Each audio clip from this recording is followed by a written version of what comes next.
أعوذ بالله من الشيطان الرجيم. بسم الله الرحمن الرحيم. استغفر الله العظيم الذي لا إله إلا هو الحي القيوم وأتوب إليه. استغفر الله العظيم الذي لا إله إلا هو وأنت السلام ومنك السلام تبارك في هذا الجلال والإكرام.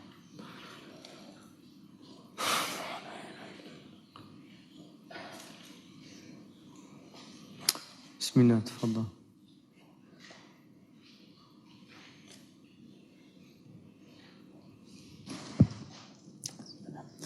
مؤدب أفحش في السب عدا كما عدا إذ يسب الوالد.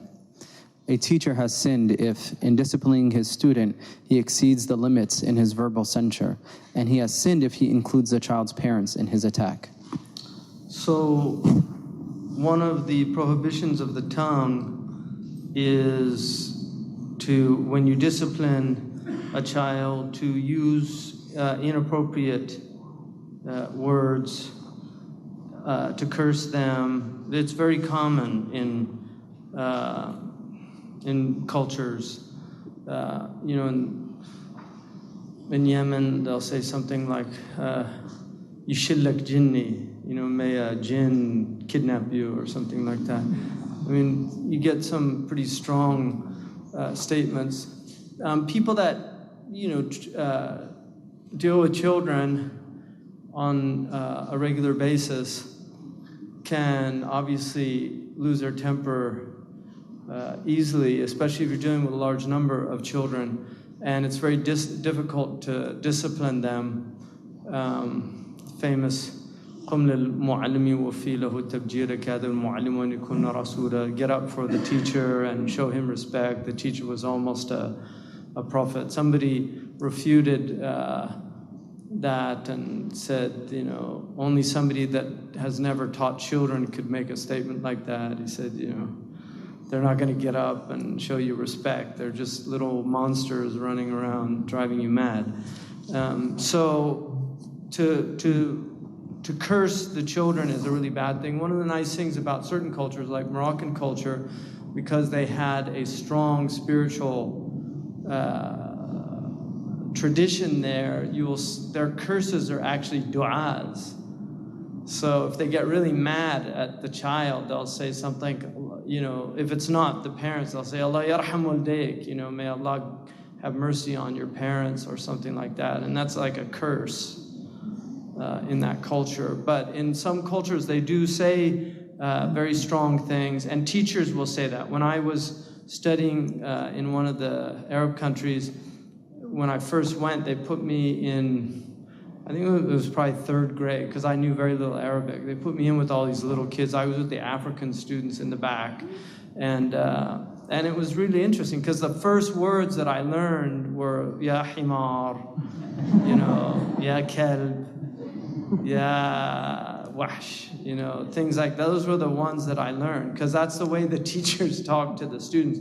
Not a good thing, and that's what he's warning about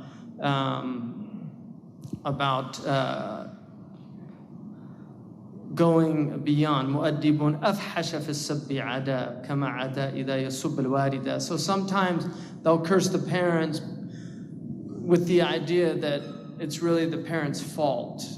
So they'll do that, and it's an unfortunate thing, but it does happen. And so it's prohibited. Some of the ulama, like in the Madkhal of Ibn al-Hajj, he makes it very clear that you shouldn't do any type of shatam for children. It's also, Imam al-Ghazali mentions that the children should be taught, disciplined privately. Like you take them aside. You should not shame or humiliate children in front of other children. It's a very bad thing to do. I mean, even with adults, it's not a good thing to do. You just don't humiliate people, because humiliation is, it's a very powerful emotion, and it can lead to, or it's a very powerful experience, which can lead to resentment, anger, frustration, and eventually people can end up, it can traumatize people greatly. So it's very important not to humiliate children. There are children as you know, if they don't get attention from their parents, a lot of attention when they're young, we're seeing this more and more in Western culture, because so many parents have latchkey children. The children end up seeking attention from other places. If a child gets a lot of attention, it will tend not to need attention, and so it's not going to need to do that at school, like acting out at school. But children that do that when they act out at school and do these things, that's because they need attention. And so very often it's a sign, it's a cry for help. And some children will rebel. Some children get their attention by being really good and doing everything so everybody says, oh, what a wonderful. But if they don't get it that way, they will often do it another way. So rebellion is a way of getting attention. And so teachers have to be very aware of that. Another thing teachers have to be aware of, Imam al-Ghazali says that it is an obligation on teachers to know temperament theory. Like they should actually know about the amzija. They should know about Saudawi, Safrawi, Balghami, Damawi. They should know the temperament of a child. Because you can have, for instance, a sanguine child by their nature, or a phlegmatic child is not going to really be that bothered by, you can discipline them in a way you could not discipline a Safrawi or a Saudawi child. The Saudawi child can go into real despair and really be harmed by it. So you also have to know the temperaments of the children, because they're not the same. And that's why the cookie cutter method of discipline is a disaster.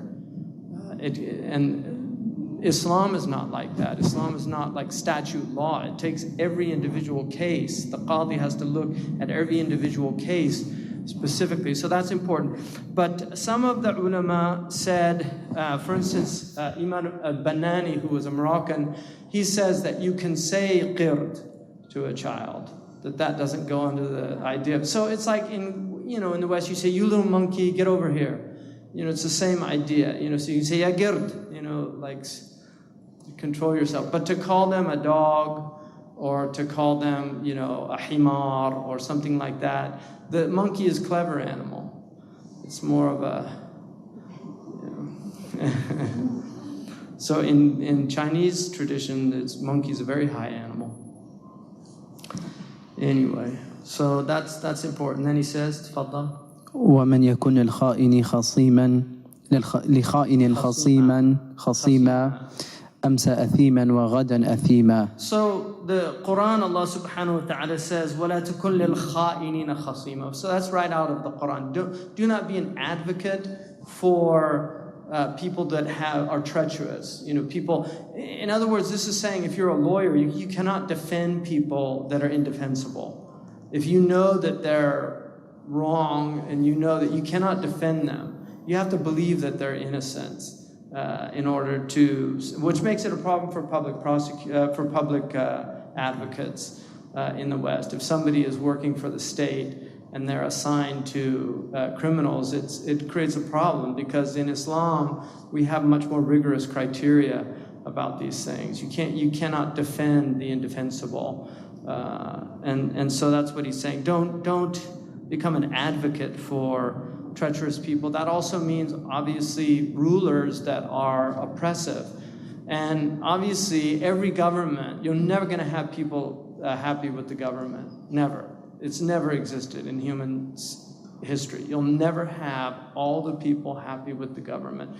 Even at the time of the greatest statesman in the world, sallallahu alaihi wasallam, there were people that criticized. Du Khawaisira, when the Prophet distributed some of the ghanima, he criticized the Prophet's distribution. You'll always have people, no matter how good the government is. And every government will have wrongs perpetrated. It's just human. It's just human nature. But if a government is good, generally, then you should feel very fortunate to be in a place where that you have a good government. So, next one. عبر الرؤى جاهلها ولو بالكتب إثم وإثم افتخار بالنسب. Interpreting dreams is a wrong action if one is ignorant of the science, even if he uses sound books to do so. Another wrong action is boasting about one's lineage. Do you have فَالْمَرْءُ إِنْ جَادْرَ عَنْ مُتَّهَمِ? Is that there? No? Okay, this is a line that's not in there. فَالْمَرْءُ إِنْ جَادْرَ عَنْ مُتَّهَمِ بِمُبْطِلِ الدَّعْوَى أَتَى بِمَأْثَمِ, which basically means if somebody is a suspect in a crime and you defend them in a way that it's not appropriate defense, then it's sinful to do that. So again, the lawyers have a problem because you can pay lawyers now to get you off. And the Prophet ﷺ warned about that because he said, رُبَّ أَحْدِكُمْ أَلْحَنَ مِنْ صَاحِبِهِ فَأَقْضِي لَهُ. Maybe one of you will have a more eloquent advocate and I'll judge for him, because the Prophet was commanded to judge by the outward. So you can have these people that judge, that are very eloquent advocates, and yet what they're doing is completely unacceptable. And so that's it. And then he says about dream interpretation, that you cannot interpret dreams if you're not qualified to do that. Dream interpretation is a science, but it's also part of firasa. And so it's not something you can learn from books. There are books on dream interpretation, like Abdul Ghani al-Nabulsi has a famous book. There's a famous book by Ibn Sirin. I've looked in those books and found things that definitely seem to fit dreams that I had personally, but you have to be very careful. Ibn Sirin, who's notable for being one of the greatest dream interpreters in Islamic history, a man came to him and he said that he found himself giving the adhan in a masjid, and he told him that you're going to lose your hand for theft. And that happened to him. And then another man, he came and he told him that he had the exact same dream that the other man had, and he gave it a very auspicious interpretation. And he said, you're going to make Hajj. And so, because in Surah Yusuf, he tells him to do that, he's a sariq, right? Ayyuha sariq, right? So the mu'adhin calls out that he's a thief. In the other one, Adhan Ibrahim alayhi salam was commanded to call to the Hajj. So he was giving them based on the hal of the two people. Same dream, different hals. And so you cannot apply the dream interpretation to people, just blanket dream interpretation. They mean different things. Somebody had a dream and they were very depressed by it, that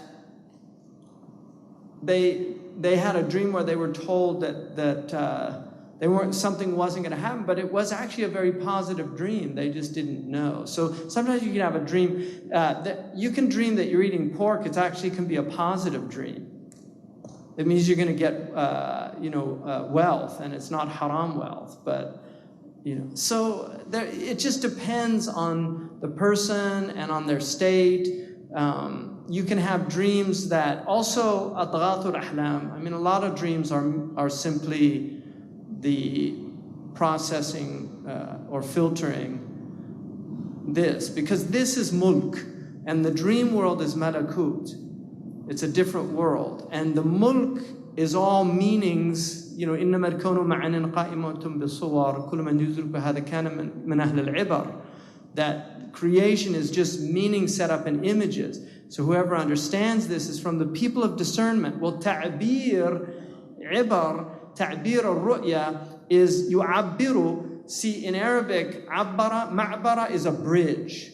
So the ta'bir is to take the meaning of the dream, wa yu'abbiruhu, to take it across from the bridge of what it appears to mean and cross it over to what it actually means. The great Andalusian Sufi and philosopher, and many other things. But Ibn Arabi argued that dreams are not literal. And he actually argues that the Ibrahim alayhi salam, that his dream of sacrificing his son was he took the dream literal. لَقَدْ صَدَّقْتَ الرُّؤْيَا. You believed the dream. In other words, you took it literal, but it wasn't meant to be literal. So that was his argument. That's also the position of Moshe bin Mamun, the Jewish scholar who probably took it from the Muslims, but that is his position in the Jewish tradition. So that was his view about that Allah wasn't commanding him to sacrifice his son, that it wasn't a literal dream, that it had the meaning of completely sacrificing everything that you loved in the world for the sake of Allah subhanahu wa ta'ala. And so he gets the ram in place of the son. So that's his opinion, Wallahu ta'ala a'lam. But the point is that you have to be very careful about dream interpretation. If you're not qualified to be interpreting dreams, you should not interpret dreams. And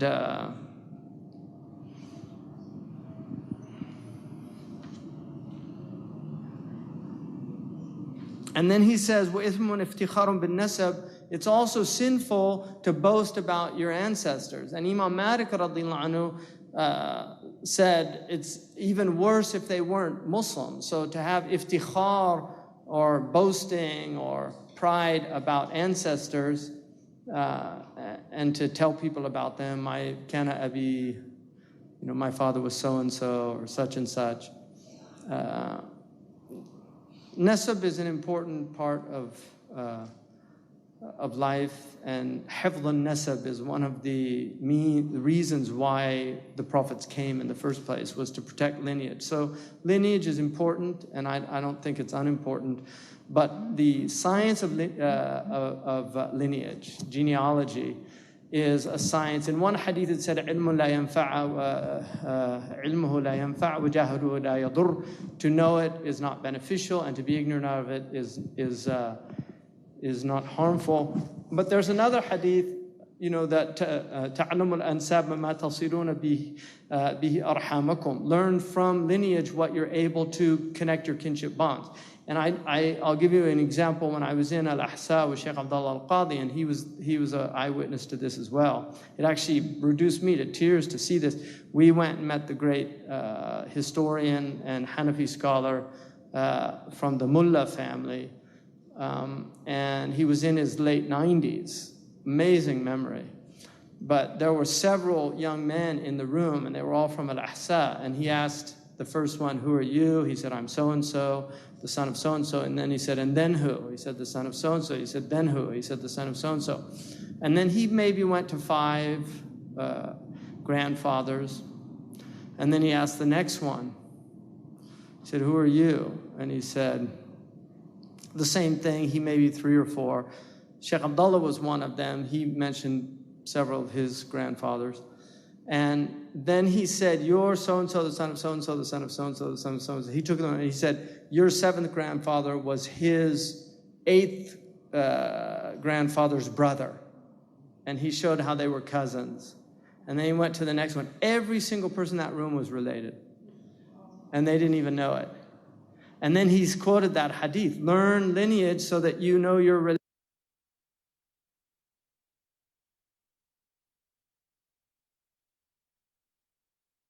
Learn lineage so that you know your relationships.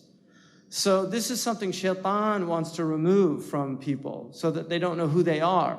So now you have all these children that are born out of wedlock. You have people that don't know who their parents are. They don't know who their grandparents or great-grandparents. But we're all related at some point. And so lineage, there's a very useful aspect of lineage is to see the relationships that people have because they're real. So, but to boast about these things is not good. Now, obviously the Sada, who are the Ashraf and the Sada, the people that are from the Prophet ﷺ's family, they have a special position in Islamic tradition. They were always honored because they're the children of the Prophet ﷺ or his relatives, like Shaykh Abdullah Al-Qadi is from Bani Aqil. So Aqil was the brother of Ali ibn Abi Talib, so he's related to the Prophet ﷺ through his uncle. So they're cousins. And so the Banu Hashim and Banu Muttalib, according to the Shafi'i madhab, are Ashraf. And then the Quraysh themselves are they have the honor of being related to the Prophet in that way, but also the Ansar are related to the Prophet through his maternal his paternal side. So he's from Banu Najjar. The Prophet ﷺ is actually related to almost all of the Arab tribes. And they knew that. So he was a Mudari, the Prophet ﷺ, from Adnan. So because the Arabs divide into the Adnan and to the Qahtan. So you have the Adnanis and the Qahtanis. And the Qahtanis are from Ya'rub, and they're the people of Himyar and Kahlan. They branch into Himyar and Kahlan. And then the Adnanis branch into, they have the parents that the Prophet ﷺ is from, and the Madar, and then they have Rabi'a. And so, for instance, like Banu Tamim, the Qataris are from Banu Tamim, Al-Thani. The Saudis are from Anaza, they're from Rabi'a. So they're different branches of the Adnani clan. And traditionally, the Rabi'a and the Mudar clans were not, they always had problems traditionally. I'm just saying this is part of their history. So you have these things still, unfortunately, the tribalism or clanism, whatever you want to call it, still exist in certain parts of the Arab world.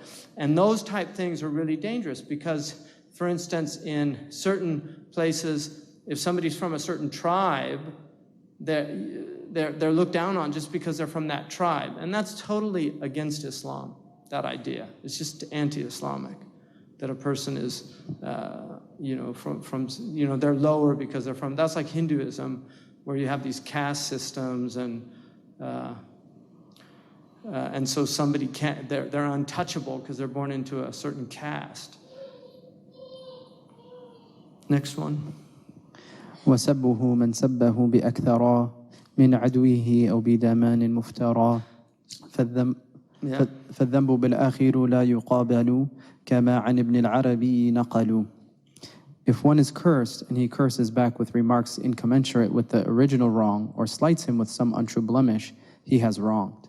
Thus, a wrong action is not to be requited with another wrong action, as scholars have transmitted on the authority of Ibn al-Arabi.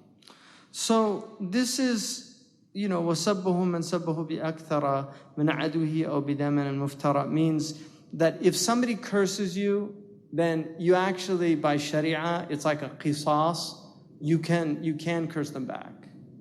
So if somebody calls you a liar, you can actually say, no, you're a liar. But you cannot, what he's saying is you can't do more than that. جَزَاءُ سَيِّئَةٍ سَيِّئَةٌ مِثْلُهَا. The reward of one bad deed is a bad deed like it. But Allah says, if you look at those verses, وَمَنْ عَفَا وَأَصْلَحَ فَأَجْرُهُ عَلَى اللَّهِ, that it's better to forgive and rectify. And so it's actually a higher thing to forego that, right? And these are the two roads. The Quran gives you justice or mercy. يَأْمُرُ بِالْعَدْلِ وَالْإِحْسَانِ. Adl is that you can recompense. Ihsan is that you idfa' billati hiya ahsan. And Allah says, لِيَبْلُوكُمْ أَيُّكُمُ أَحْسَنُ عَمَلًا, to see which of you is the best in actions. So it's always higher to go that. الَّذِينَ يَسْتَمِعُونَ الْقَوْلَ فَيَتَّبِعُونَ أَحْسَنَ. So they hear the words and they follow the ahsana, the higher way. These are the highest people. السابقون السابقون أولئك المقربون. These are the muqarrabun, the people that forego these things. The Prophet ﷺ, he forgave it. Allah subhanahu wa ta'ala says about وَعِبَادُ الرَّحْمَنِ الَّذِينَ يَمْشُونَ عَلَى الْأَرْضِ هَوْنًا وَإِذَا خَاطَبُهُمُ الْجَاهِلُونَ قَالُوا سَلَامًا. Right? الَّذِينَ يَقُومُونَ لِرَبِّهِمْ سُجَّدًا وَقِيَامًا. That's how they do it, because they're people of qiyam and they do mujahada. That's how they do it, is because they're doing mujahada on themselves. And they also want الذين يقولون ربنا أصرف عنا عذاب جهنم إن عذابها كان غراما. They also want the adhab removed from them. So they're forgiving people because they want forgiveness. And so it's a higher way. So that's important. If you look at those verses in Surah Ash-Shura, you can see the dialectic going on in the soul between recompense and be forgiving, and recompense, or taking your revenge and forgiving. I mean, this is a struggle in the human heart, and people have a right to revenge. Not revenge in the sense that vigilante justice, but they have a right to go to a court, they have a right to have their wrongs redressed. They have those rights. Those are rights that Allah gives us. But people also are called to forego their rights. And that's how you stop the cycles, which is a higher calling. That's why the Prophet ﷺ he forgave people. When he went into Mecca, he could have taken revenge on them. He could have done that. And even today, had he done it, we'd still all be Muslims, right?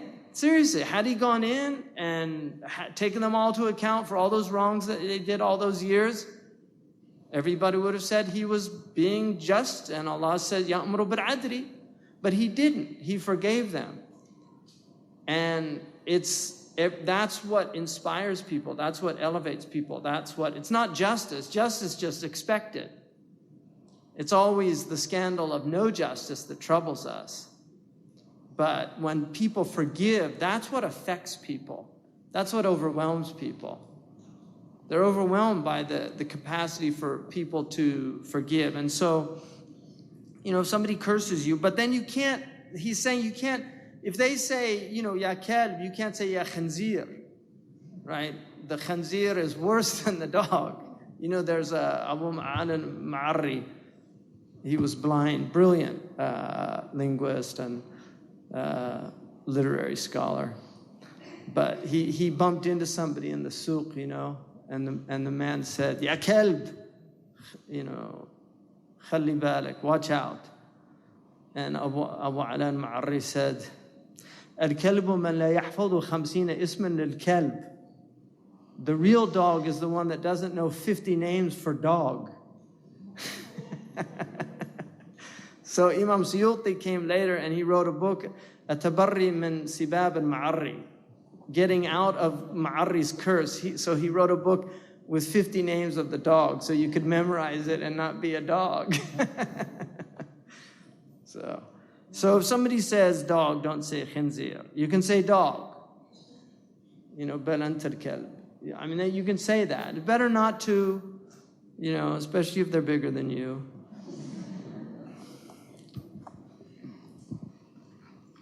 So the one that begins it, unless you did something to warrant that, the one that begins it is the zalim, the one that, وَلَمَنْ انتصر, the one that has intisar is not the one, he's not a zalim. So that's important. The muntasir is not a zalim. But it's qisas, so you can only do what, the eye for an eye. You can't go beyond that. And then also you can't make something up. Now some of the ulama said that if they call you something that even though they're not that thing, you can return that back to them. So like if they say anta sariq, some of the ulama say you can't say you're a thief if they're not, but you can say you're a liar if you're not a thief. So you say you're anta kadhab. But if you say you're a sariq and you call them a sariq, Ibn Arafah said that it's permissible to do that because it's just intisar. But some of the ulama said no, you shouldn't say something that's not true about them. And if it's in zina, then it's muharram because it's qadf. So if somebody says ya zani, you can't say bal anta zani because it's qadf. If they call somebody a fornicator, you can't say no, you're a fornicator because it's considered calumny and there's a had punishment for that. So then he says, تذكير غضبان برب أو نبي إن كان لا يؤمن سوء الأدب. Also prohibited is reminding an angry person of his Lord or the Prophet ﷺ if that person is not safe from showing discourteousness and lack of respect. So one of the things, like if you go to certain countries, like in Egypt, if people get mad, people will say, Sallu ala nabi, as a way of kind of calming them down, because the prayer on the Prophet ﷺ has a very calming effect on people. They'll do that in Morocco as well. In many of the Muslim countries, they'll do that. Or they'll say, Udhkur Allah, remember God, And what he's saying is, you can do that for a ghadban, somebody who's angry, to remind them just to calm down, unless it'll lead to su'al adab. So if they look like they're, and that's where firasa comes in also. If they look like they're really, it's not going to have an impact on them, then they might end up cursing or doing something. So you leave it at that point. You should just not use that as a technique. Next one. كذا الدعاء بما معناه جاهل أو طالبا ما شرعا أو عقلا حضل وطالع من الشاط والقرافي لطلب المحال في الأعراف. Also prohibited is supplicating with a prayer if he is ignorant of its meaning, or seeking in prayer something that is prohibited by sacred law or impossible by reason. Look for yourself and see what Ibn al-Shat and al-Qarafi have said concerning asking for things that are understood to be impossible by convention. So what he's saying is the dua, you can't do a dua you don't know the meaning. And you'll find some of these books that they're usually popular books in some Muslim countries. They sell them on the sidewalks, and they're little du'as and things that you can do to get a wife or get a new car or something like that. And often they use words that ostensibly come from Syriac or some other language, or magical words that you can say. Those are prohibited to use. And that's what he's saying. Now, Ibn Arafah, the great Tunisian Maliki scholar, said, if it's something mujarrab, that is known as a ruqya, to do it, then he permitted it, because he said that some people are given these things because the angels use the language of Syriania or something, and he said Allah will not benefit with kufr. There won't be a benefit from the kufr. And so it's a khilaf issue, but generally you should not make a dua of something you don't know, if you don't know. The best du'as are obviously from the Quran. In terms of ruqya, the ruqya has 3 conditions, and a ruqya is basically a spiritual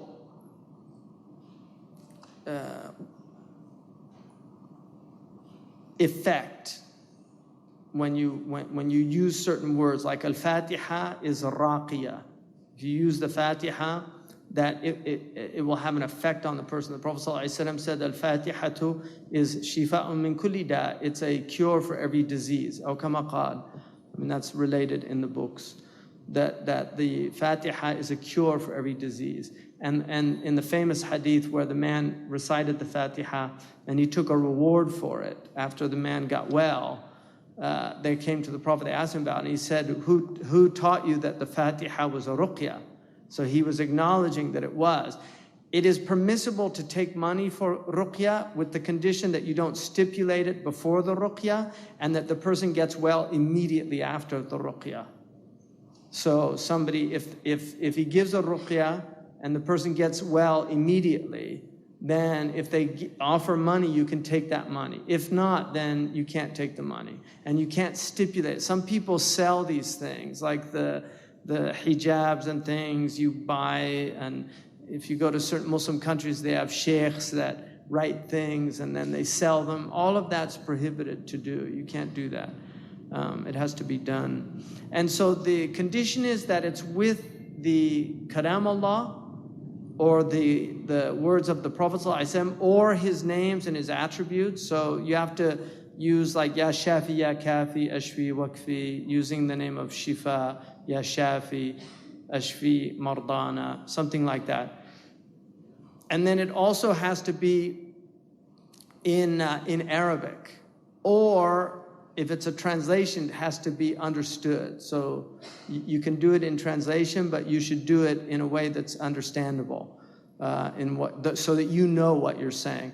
And the third condition is that you do not believe it has an effect. You have to believe that it's Allah subhanahu wa ta'ala, but this is a sabab. So if you think it has an effect, then it enters into another problem. Which is attributing power to something. Because the words that we say, even if they're prayers and things like that, they're still words that they enter into the realm of a created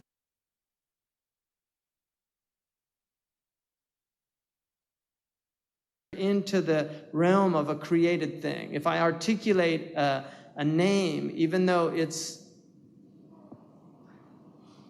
representative of the uncreated, all-powerful, omniscient Lord, that when I speak it, it enters into the realm of created things because it's vibrations, it's emanating from my vocal cords, it's your 8th cranial nerve that's able to pick it up, and that's all created. And so you cannot believe that that is what's causing the healing. The healing is from Allah subhanahu wa ta'ala, but this is the means. Just like we go to a doctor and we take the ampicillin, or we take the whatever drug or treatment they give you, you know that it's Allah who's healing you. So that's what he's saying there. And then also, it's prohibited to make a dua to ask for something that's prohibited.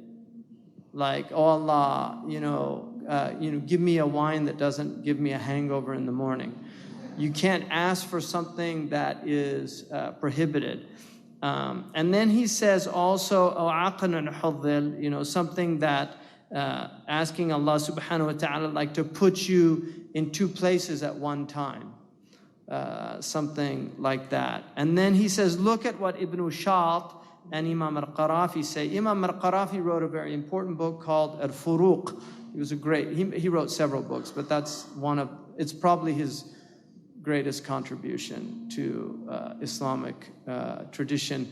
And it's a book explaining the differences between things, like why we have to have a sighting of the moon, and yet the prayer times we can calculate and make calendars for them. So he explains the differences between these two, why one is allowed in this situation, but it's not allowed in the other. And this is one of the things he said about dua. Ibn Shat is another great Maliki scholar who they say that you should only read Al-Qarafi with Ibn Shat's criticisms, because he was a muhaqqiq, somebody who had great knowledge and was able to. So he says that Imam Al-Qarafi, when he said that you cannot ask for something impossible, that it has to be with the caveat that if it's a wali of Allah and Allah has made miracles manifest at his hand, then it's permissible for him to ask for something that would normally be outside of what was rational or reasonable, that he could ask for that. And even Ibn Shat says that if somebody is desirous of wilayah, then they can also ask that, oh Allah, give me karamat, but not to show off or anything like that, but to increase their iman so that they can see it. So that again is a difference about that. And then he says, تفضل. كذا سؤال الناس ما لهم إذا أدى لذل أو تشك أو أذى سؤال ذي الجدة للتكاثر والمرأة الرد لغير ضرر. Also prohibited is asking people for things they possess if it leads to humiliation, doubts, or any other harm. Also prohibited is asking something of someone of wealth only to increase one's own wealth, or a woman asking for a divorce without reasonable cause, such as harm. So asking for begging is basically what he's saying. It's not permissible to beg if it leads to dhul, something that is degrading. And so going out on the street and begging is a degrading thing. The ulama permit it if it's absolute necessity. In other words, there's no social services, there's not a welfare system, people are not, the community's broken down, because traditionally people would look after people that needed looking after. And so somebody is a widow and they have no means of support, and that's the only thing that they can do. Then in that situation, it's a darura. And so a darurat tabih al-mahdhurat, that necessities permit the impermissible. Then in that situation, to preserve life, it's possible to do that. So, but normally it would not be. And also, if it leads to doubt about, about provision, and if it's coming out of like Allah's not going to provide for me, or fear or something like that, or adha, or you're harming the one asking, like the man, who somebody was begging and he was bothering the guy. Because now beggars, they used to just hold their hand out, but then they start bothering you. They follow you down the street. They won't let you go. And so he said, the beggar asked the man, أين ذهب الذين يؤثرون على أنفسهم ولو كان بهم خصاصة? Where did the people go that preferred other people over themselves, even if they themselves had need? And so the man answered to the beggar, ذهب مع الذين لا يسألون الناس إلحافا. They went with the people that don't ask people repeatedly and bother them, because they're both in the Quran, right? Like, you should prefer people, but also you shouldn't ask to bother people. So that's what he's saying. It's not permissible to bother people when you're begging. If you're going to beg, then just sit in a place and with something there, and just leave people alone. If people want to give you, they don't. And also they have to trust in Allah, that it's Allah who's providing for them. And my own personal experience, this is something really interesting that I've seen. I know certain people from very poor countries, because I lived in some of the poorest countries in the world, and they never ask anybody for anything, and the money comes. People send money from all over. I know a man in Medina, he never asks anybody for anything, and people give him money all the time, so much so that he actually gives people money. He's completely poor. And then there's people that beg in the masjid, and nobody wants to give them anything. So it's one of the very ironic aspects of this situation, is that people that really trust in Allah and really have that strong yaqeen and iman about it, Allah will provide for them. وَمَن يَتَّقِ اللَّهَ يَجْعَل لَهُ مَخْرَجًا وَمَن يَتَّقِ اللَّهَ يَرْزُقْهُ مِنْ حَيْثُ لَا يَحْتَسِبُ. He will provide for you from where you're not expecting it. And I've seen that with people. That I really have seen that. It's amazing. Go ahead, next one.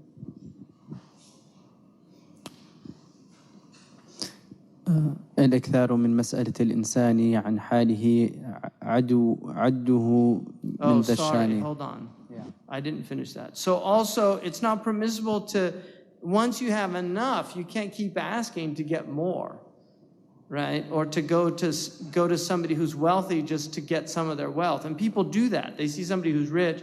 That's why rich people have a hard time, because people go because they just want to get money from them or something like that. And then also a woman to ask, it's not permissible for her to ask for a divorce if there's no cause.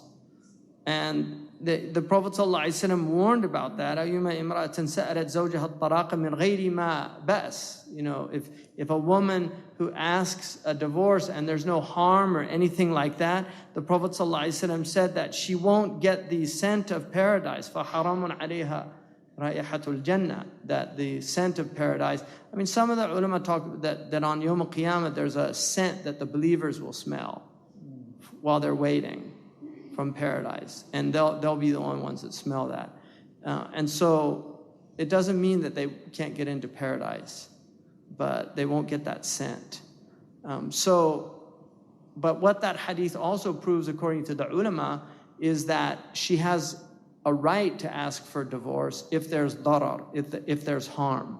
So that's very important, like if a woman's being harmed. Now, some of the ulama say that it's permissible for her to ask for divorce if she just does not like her husband. There's no chemistry, and it's very difficult for her. And this happens in societies where you have arranged marriages, and she actually feels that it's affecting her iman, because that is darar. But if she just wants out of a situation, and she wants her freedom, she wants these type things, then that's a dangerous situation to be in. That's what he's warning about. Next one. الإكثار من مسألة الإنسان عن عاله عده من ذا الشان.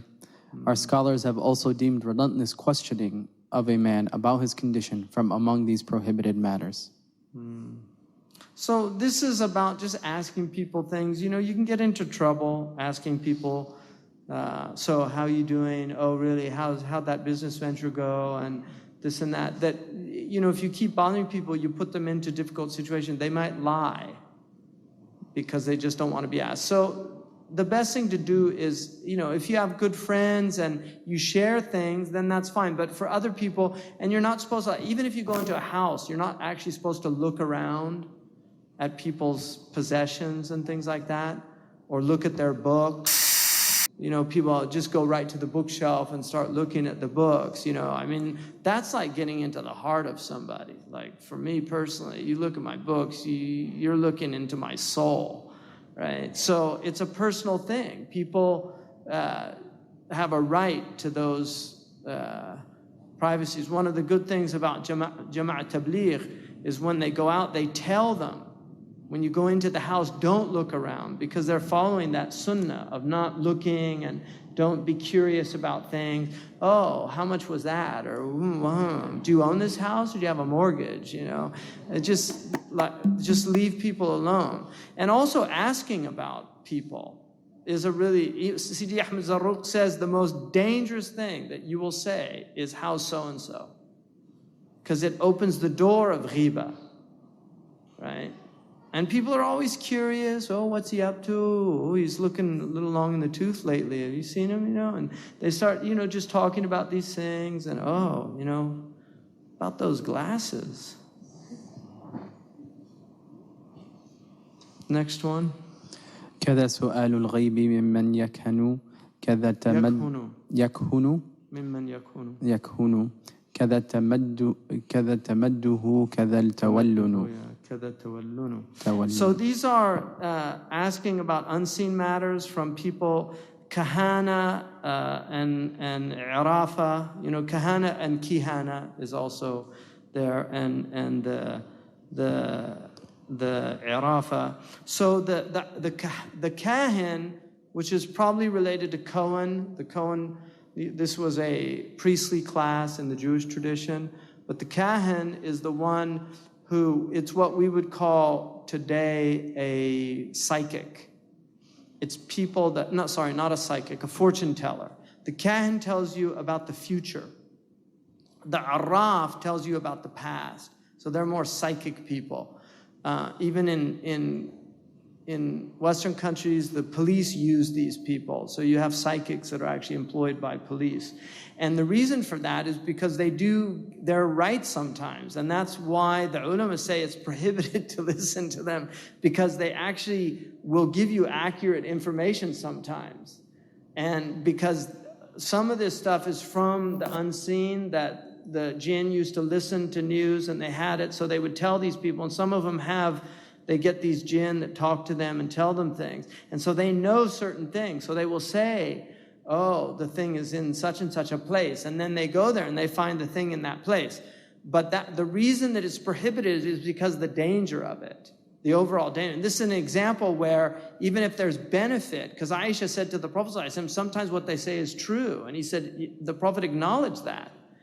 And so the kahin also, some of them say that one of the meanings is that you know, they used to throw like I Ching. The Arabs had two ways. They had the arrows. They used to throw the arrows, and they threw stones also. And they used to also do the birds. So if somebody wanted to do something, he would go and find a flock of birds, and then he would scare the birds. And if they flew to the right, he took it as a good omen. So that's tatayyur, means the flight of the birds. So at-tiyara in Arabic is an omen. So they took it from the birds, and if they flew to the left, they would not do it, right? And you could see how compelling that would be, right? I mean, it'd just solve your problems, right? All the things that you could solve if you could just find a flock of birds and scare them, and okay, and they went to the right. What if they went both ways? And you're like, you have to find another flock, right? But this is why it's prohibited, is because of the danger that it can cause people in their aqidah. It'll create doubts and things like that. So you cannot go to a fortune teller, have your palm read, or something like that. It's prohibited, so not asking those people. And then the talawun is like raising the voice when people are have died, you know, the siyah or something like that. Or the, you know, when there's calamities, like shouting, like if somebody tells you, oh, did you hear, you know, so-and-so died, and suddenly you just shout out. It's haram to do that. And in certain cultures, that is a cultural thing, to do that. Ripping the clothes is a cultural thing. And that has to be prohibited in cultures. Now, some people can genuinely scream, and that happened among some of the Sahaba. When they heard things, they let out shouts. That does happen, and if it's something that was not controllable, then it's ma'fu anhu. It's something that's forgiven and overlooked. But this is about, next one. كذا غناء لحرام داعي وغيره يكره كالسماع. Also prohibited is singing songs that invite people to prohibited matters, but other songs are merely discouraged to sing, and this includes listening to them. Yeah, so this enters into the endlessly debatable topic of music, singing, instruments, non-instruments, drums, non-drums, all these things. So these are all, he's going to move into this now, and basically he's saying كذا غناء لحرام داعي. If the ghina that is being sung or something like that leads to something, it's calling you to something prohibited like alcohol, or, I mean, if you think of some of the songs in Western tradition, I mean, they're just absolutely haram, the lyrics. I mean, there's songs calling to adultery and glorifying adultery. You know, if loving you is wrong, I don't want to be right. You know, that type of lyric is just totally unacceptable, right? So that was from when I was a kid. You know? So that is what he's saying, is that you can't, if it's something that leads to the haram, that you can't do it. On the other hand, and then he says, وَغَيْرُهُ يُكْرَهُ كَالسَّمَاعِ. And other than that is just simply considered makruh, like sama'. I mean, that position is what's called sadd al-dharaya, which is cutting off pretexts. And this is very important. It's a problem in fiqh, because many of our ulama took positions. In the Maliki fiqh, you have what is called sadd al-dharaya in usul. And so when you have the pretext or the wasila or the means to something that's haram, and if it will lead to that haram thing, then the ulama would sometimes consider the means haram as well. Al-wasilatu ila al-haram, haram. That's the idea. Not everything. Like grapes can be used for grape juice, for eating grapes, or they could be used for wine. So it's permitted to grow grapes. And even there's a khilaf about selling them to somebody who, you know, is probably going to make wine out of them. So these are all debatable issues.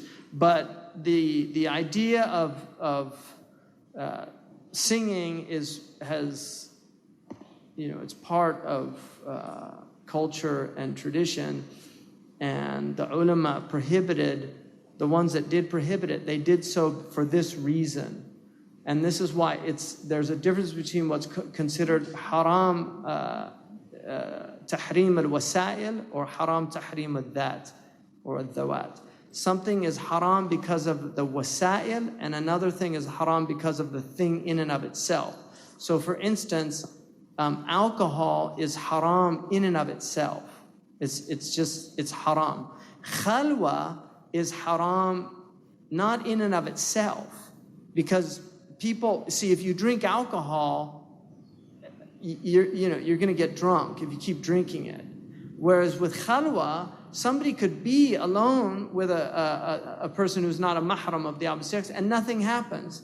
And that's probably the vast majority of khalwas that go on around, is that. But because it's a means to the other thing, and the other thing is very dangerous, then it becomes prohibited. And so the same is true. So most unfortunately, most music is associated with very low things, with alcohol, it's associated with profligacy, it's associated with also just, I mean, if you look at some of the concerts and things like this where people really go mad. And for that reason, the ulama tend to side on the more conservative side, which is just stay away from it. And that's where you'll find most of the fuqaha. But it's not a mujma' alayhi issue, and certainly the sama' which is spiritual music that elevates the soul. Obviously, the Ottomans were very engaged in that type, and military music is considered permitted because they used to use drums and the bagpipes. The ghota is actually from the Muslim world. They had a bagpipe type instrument to scare people. So I think, because I'm getting like time is coming. You know, it's anyway, I'll go more into, because I need to deal with that issue more. But I'll look at some of these real quick here. About not making dua for impossible things. Isn't everything possible for God? Well, yeah, see, you have to study aqidah, right? Because, you know, there are mustahilat, which possible is problematic because possible comes from a Latin word which means power. And in that way, nothing is impossible for God if you're talking about the qudra of Allah. But there are things that are inconceivable, right, for God, which is mustahil aqlan. So it is mustahil aqlan. It's inconceivable that God would have a son. Ibn Hazm, for instance, said it's not impossible, right? But he went against all the scholars, right, about that because it's inconceivable. It's inconceivable for God to be in a place because if he was in a place, that meant he was limited because he would be encompassed he would be muhat, which is inconceivable. It's inconceivable that God would create something so big that he couldn't handle. It's mustahil ala Allah. So there are things that are mustahilat, but you know the saying, and it's in the gospel as well, with God all things are possible, is true, but it's not an absolute statement if you understand the inconceivable aspects of. So you know, to ask God, you know, oh God, make me live without air. Well, probably yes, that is possible for God to do that, but that's not something that you're allowed to ask for because it's going against the reason, and that's what he's saying, right? Or let me live without food, you know. The Prophet ﷺ could live without food, and he actually told us not to do it. He did dry fasts where he didn't eat anything or drink anything for long periods of time, and he said, my Lord feeds me. But he told us not to do it.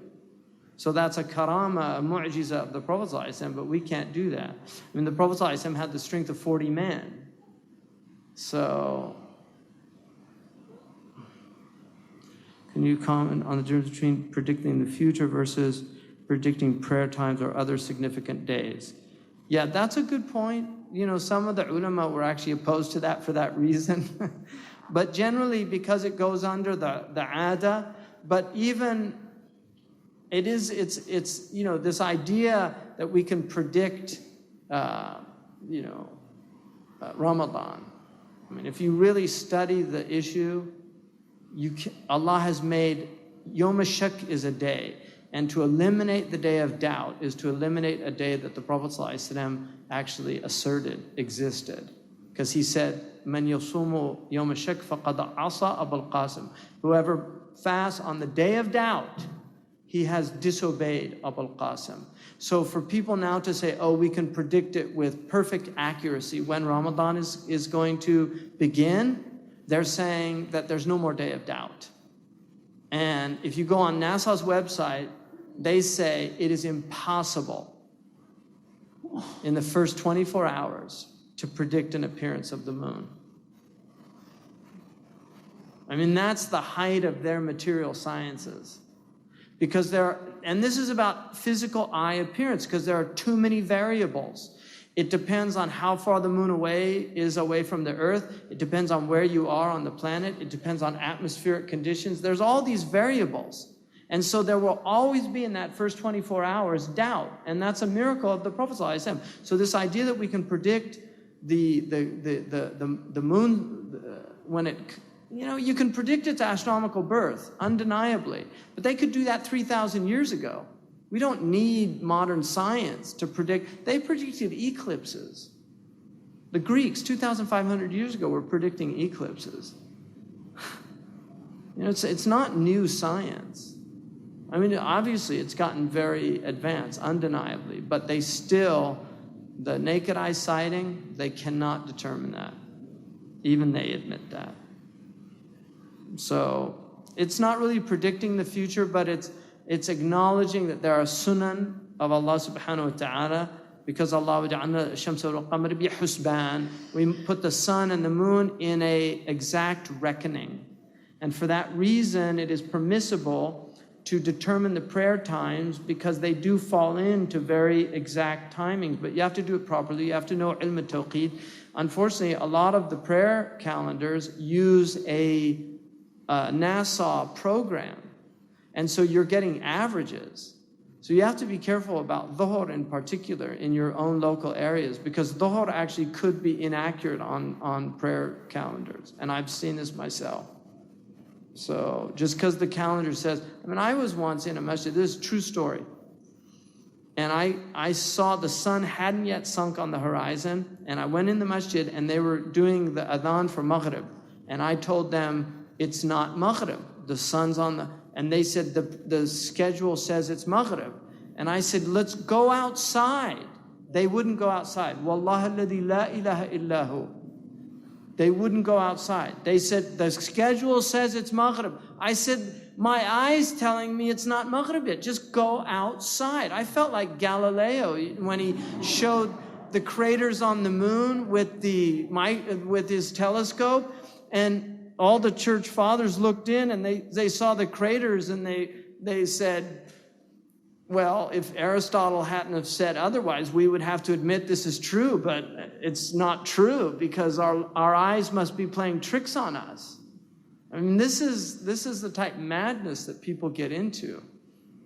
So it's, astronomical sunset is when the sun is on the 50, it's only fit. So when you read a newspaper and it says sunset is at 5:31 and everybody's breaking their fast based on the newspaper's sunset, no.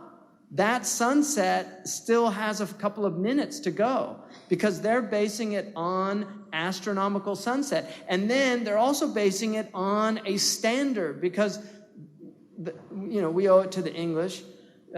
Greenwich, when they worked out train schedules, they needed to do, every city used to have its own dhuhr time. Then they had trains, and you can't arrive, and in one town it's 12:30, in the other town it's 12, and the other town it's 11:30. So they standardized time, and they gave 15-degree, right? This is how the world is set up now. That's all from the 1880s. Before that, everybody had their own dhuhr. So now you have a standard dhuhr based on 15 degrees. So you could be at the beginning of it, right? Or you could be at the later end of it, and there are going to be different times. So if you're at the far end, if you're at the 15th degree, your dhuhr, each degree is 4 minutes. So your dhuhr is going to be off.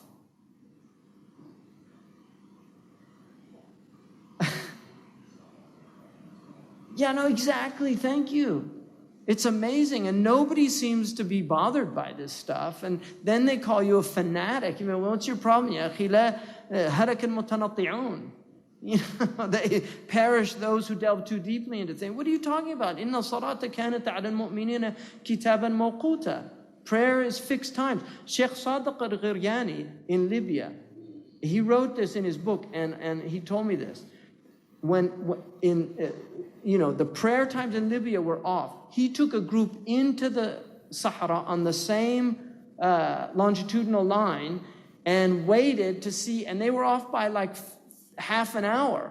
And he went to the awqaf and told them, these prayer schedules are off. They just ignored it. And he said everybody in Libya was praying in Tripoli. They were all praying Fajr wrong. Wallahi, the Mu'aqqat of Fez told me, تركنا السنة وقلدنا Greenwich بالحرف. He said, we left the Sunnah and now we follow Greenwich. Yeah. So the prayer times are really, important. How would one know who is qualified to interpret dreams? If there is any, like I said, dream interpretation. Some people are really good at it. Shaykh Muhammad al-Yaqubi is very adept at dream interpretation.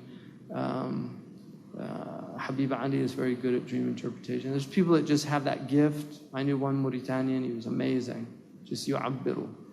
And they'll surprise you what they have, what dreams mean, because they never mean what you think they mean. So don't ever, oh my God, I had this terrible dream, and you don't know unless you know. How can one forgive, stay quiet when someone attacks you and still maintain your honor? One who permits others to disparage his honor has done wrong. I'm a bit confused about this point. Well, the Prophet ﷺ, Abu Bakr was being attacked by a man in the presence of the Prophet, and Abu Bakr didn't say anything. And then when he started defending himself, the Prophet walked out. And it's a sound hadith. When afterwards, Abu Bakr said, Ya Rasulullah, he was attacking me and I just couldn't take it anymore, and then you left. He said, when he was attacking you, I saw the angels defending you. And when you started defending yourself, shaitan came in the room. And a prophet and shaitan don't sit in the same room.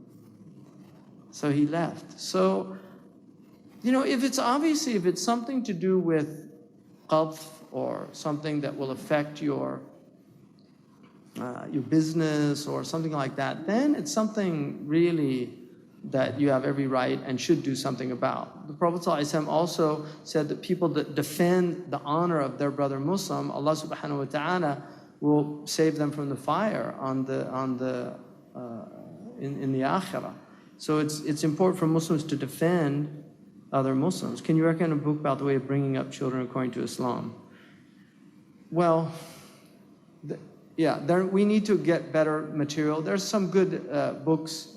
Ajlan has a book on Tarbiyat al-Awlad fil Islam in Arabic. I haven't seen it in English. But Imam al-Ghazali has a very nice section about raising children. Ibn al-Hajj has an excellent section in the Madkhal about raising children. Muhammad bin Sahnun wrote a book about raising children, Ta'lim al-Awlad, which is a very excellent book.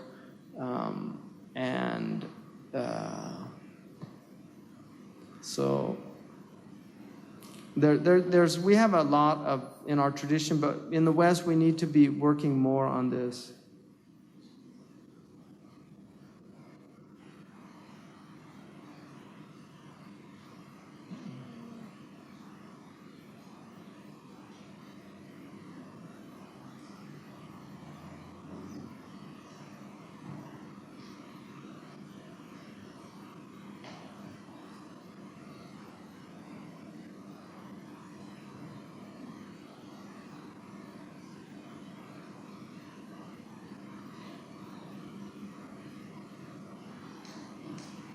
This is just about, that the Prophet ﷺ, he had different ways of treating people, which is true. With the desert Arabs, he definitely spoke to them in a different manner than he spoke to other people with. In fact, the Prophet ﷺ, كان يخاطب الناس كان يخاطب كل قوم بكلامهم وبما يستحسن من الكلام. He used to speak to the people not only in their own dialect, but in those things that they liked about their language. So he would speak in their idioms and choose the appropriate ones. So Allah gave him that gift, sallallahu alaihi wasallam. So this question is just asking about, if somebody is attacking you or doing shatam, what do you do? What's the prophetic practice in that? We know that the Prophet ﷺ, in one situation where he was being attacked by some people in the haram, he said, "Bu'ittu bil malhama." God sent me with slaughter. And that was his response to them. But he was also in another bu'athu marhama and bu'athu rahmatan lil alameen, that ursiltu rahbatan muhda, I was sent as a merciful gift.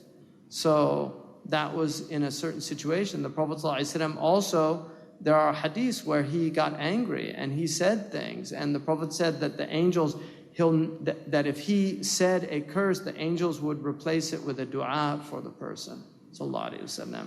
But he said, I'm a human, and sometimes that he'll speak from that humanity, and he would react, sallallahu alaihi wasallam, not react, but he would do that. And all of that is also for teaching, to show us that these things do occur. And the Prophet sallallahu alaihi wasallam did get angry.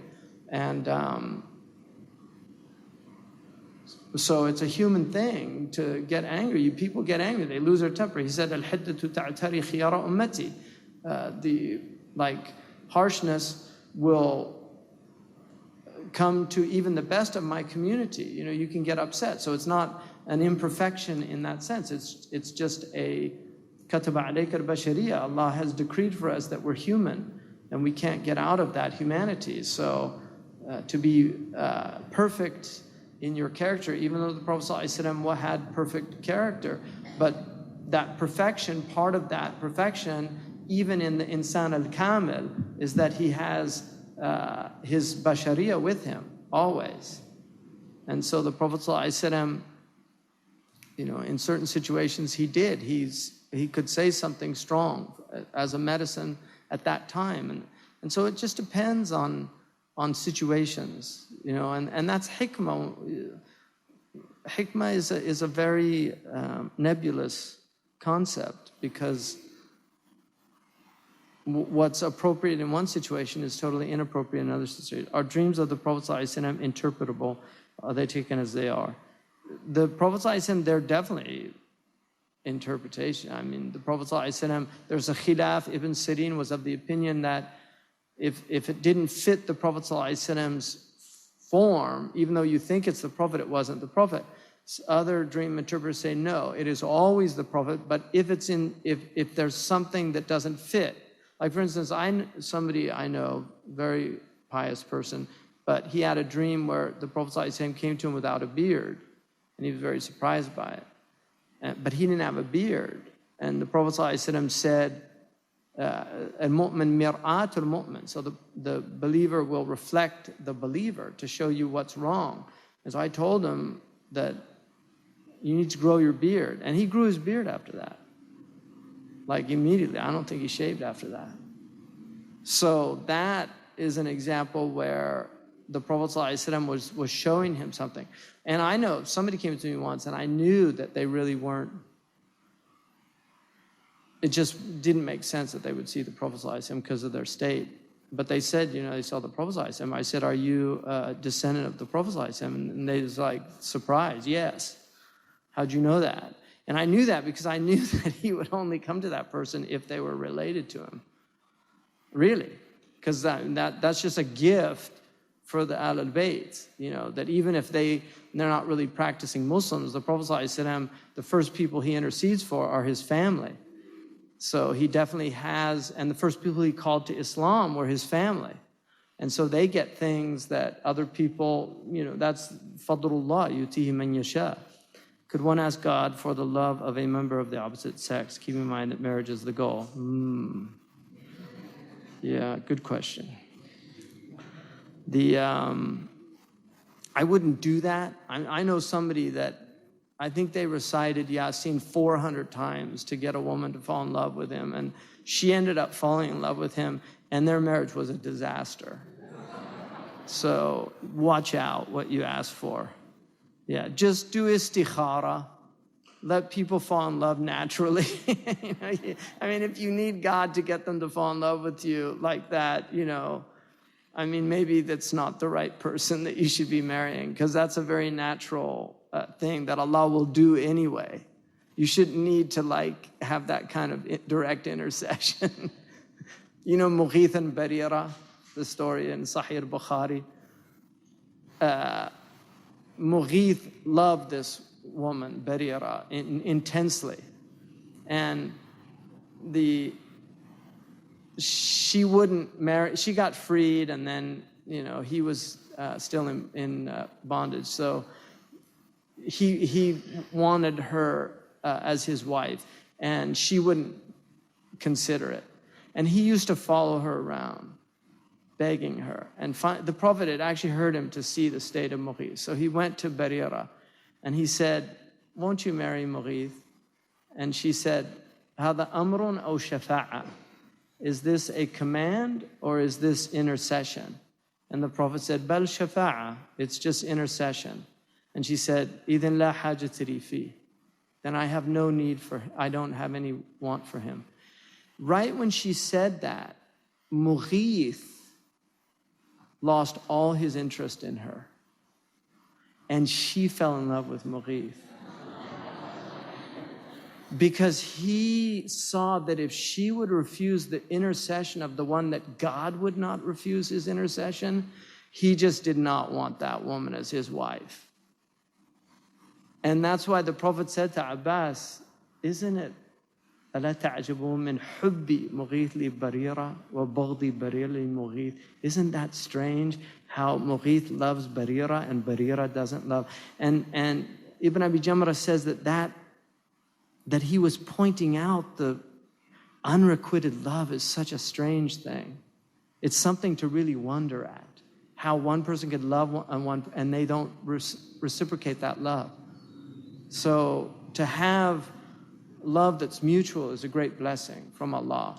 So if you're in an unrequited or unrequited love situation, it's something that to wonder at, but okay, we're out of time. How are we supposed to maintain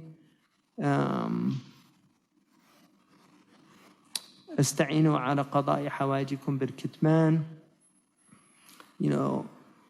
with permission, people without lying to them. Is lying permissible? Hide details. There's في التعريض مندوحة عن الكذب. There's ways to say things where you're not lying. So you should do that. You should not lie flat out. But there are ways to say things that it's not lying. Abu Bakr radiallahu anhu, who was Siddiq, he never told a lie ever. Some people came looking for him at the house, and the servant came in and she said, they want you. And he said, tell them to look for him in the masjid. Like he wasn't lying, he just was busy or something. And so he said to her, tell them, abhath anhu fil masjid. Now he, being Abu Bakr, knew that he was actually doing a good thing for them, because they'll go to the masjid, do tahiyyat al-masjid, they're going to benefit from the thing. So he was saying, go. But that's not a lie. On the telephone, he's not here. And like to point like on the table or something is not a lie. There are ways that you can get out, right? So now people are working out why I'm never home, right? No, I don't do that.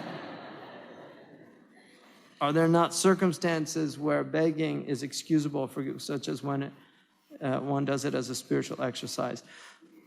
Even the ulama have a khilaf about it. The Shafi'i scholars do not prohibit begging in the mashhur of the madhab, according to al-Mufid. But the Malikis consider it prohibited unless it's an absolute necessity. Obviously, some of the people of Tasawwuf took begging as a spiritual practice to break their nafs. That is a tricky one. It goes under the Malamatiyya type approach. You'll get, the fuqaha definitely condemned it. So, just it's a khilaf issue even amongst the people of Tasawwuf, but people did it and it definitely worked for them. But it actually became a way of life for a lot of the people of Tasawwuf. So I think Walbuna says, عاش بها القوم بخير عيشة فصيرت من بعدهم معيشة يدعى الذي يمشي عليه سارك وساركها اليوم حزب هالك. That the qawm, they used to live in the best of conditions, but now it's become a means of livelihood. begging and doing these things. They call the people that walk on this path a salik, but the saliks of this age are halik, like they're just on the verge of destruction. Anyway, subhanakallahumma wa bihamdika ashhadu an la ilaha illa anta astaghfiruka wa atubu ilayk.